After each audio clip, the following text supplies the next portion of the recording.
In my line of work as a urban youth specialist, this is an image that I see quite often. Young people from our communities, stabbed, shot, beaten, wounded.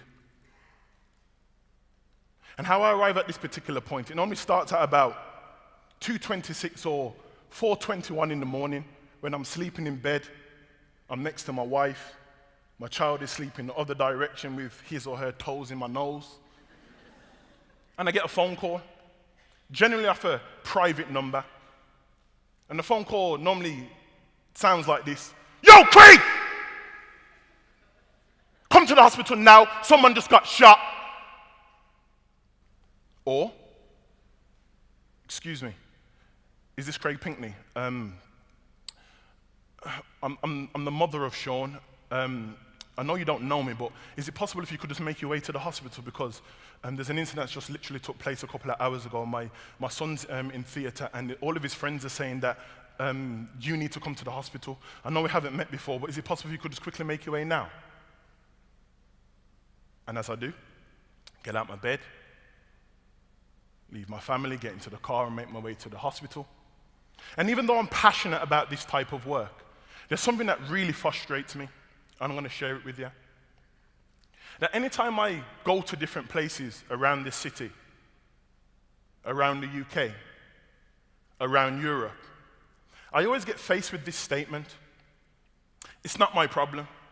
I generally talk to just general people about raising awareness of youth violence and gun crime and knife crime, and people say, yeah, but it's not really me, it's those types of young people or it's them. And in the back of my head, I'm getting a little bit angry, but frustration, but smiling at the same time, and I'm saying, yeah, but it is our problem. Until it happens to your son, your daughter, your niece, your nephew, your husband, your wife, your partner, your neighbor, your colleague. And the image that is before you are young people from inner city Birmingham, under the age of 21, in the last 3 years that have lost their lives to violence. I could show you another 2 slides of young people in the last 3 years that have lost their lives to knives, to guns. Wrong place, wrong time at a party, having fun. Something happens, sitting on a school bus, something happens, and they lose their life. But why I showed you this image is these young people were not criminals.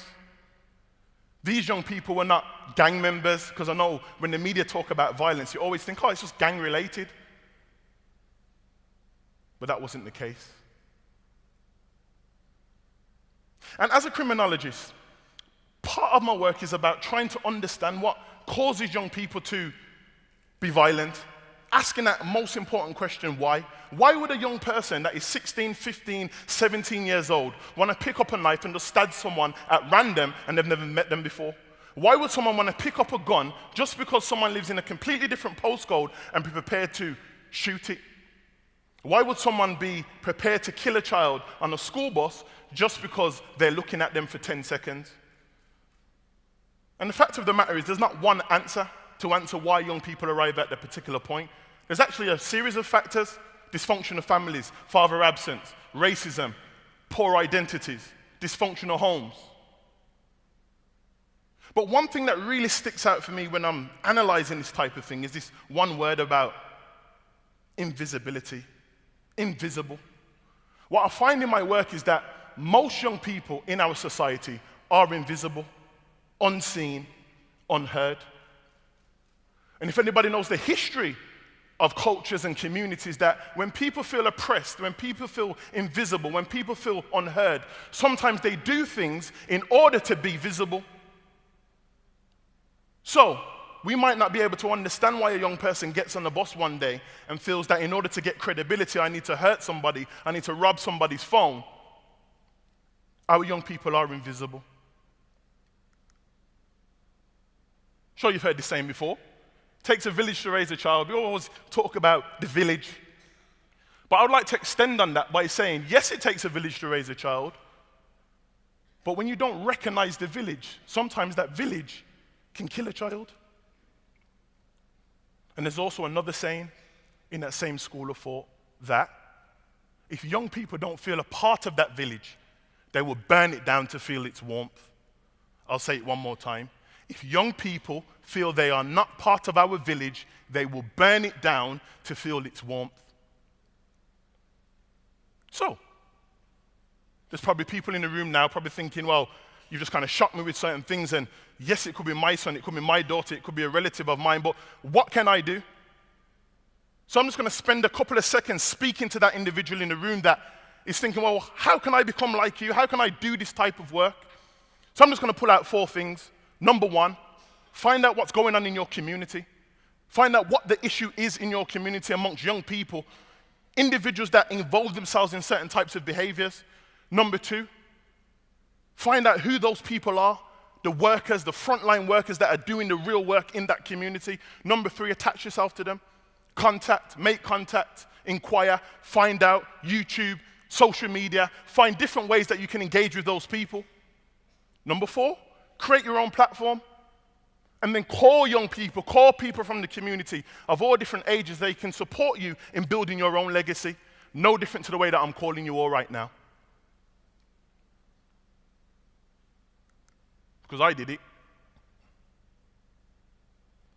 I was like many of you in the room right now, sitting in a conference, sitting on a course.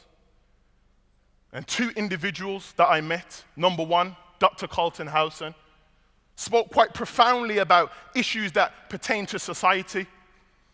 And I was taken aback by that man, and I wanted to meet him and find out a little bit more about him. And when I met him, he started to challenge my mind. He started to challenge my ideas about what it meant to be a man, what it meant to be a black man in Western society, and to understand some of the issues that take place with young people.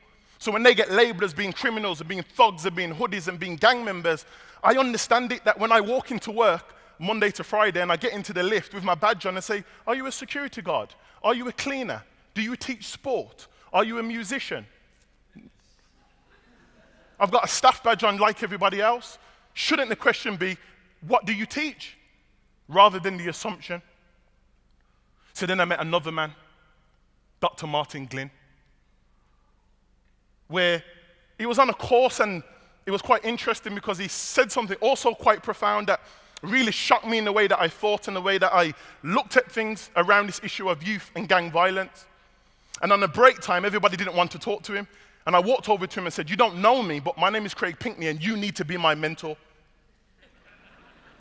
So I exchanged numbers. I was talking to him every single day. I said, we need to meet. And he kind of got fed up. So he said, you know what, just come around to my house. I used to have to go to work 9 o'clock every single morning. I would be at Dr. Martin Glynn's house, 7:30, with my notepad and pen, asking questions, learning concepts, understanding this individual's mind, because I wanted to take that information and not just store it as a walking book, but be able to implement that into my community. And anybody can possess that. It didn't require money. It didn't require a qualification. All it required was dedication and time and reflection. Some of you may have seen this bird before, known as the Sankofa bird. And the concept of Sankofa comes from the Akan people of West Africa. And the concept of Sankofa literally means we have to go back to reclaim our history in order for us to move forward. So how does that apply to the issues of what I'm talking about today? Sometimes we as members of society, we only respond to the symptoms, but we don't ever look at the root causes of what causes individuals to become what they are. So sometimes we need to go back to history to find out, well, what is the root? What are the key things in society that is causing things or causing people to behave in a range of different ways? But also that can mean that looking within self. Looking within. What causes you to do the things that you do? How do you ignite that fire? And when that fire burns out, how do you reignite it again? Because that's what I did. And if I can do it, you can do it. Each one, teach one. the power of us. Thank you.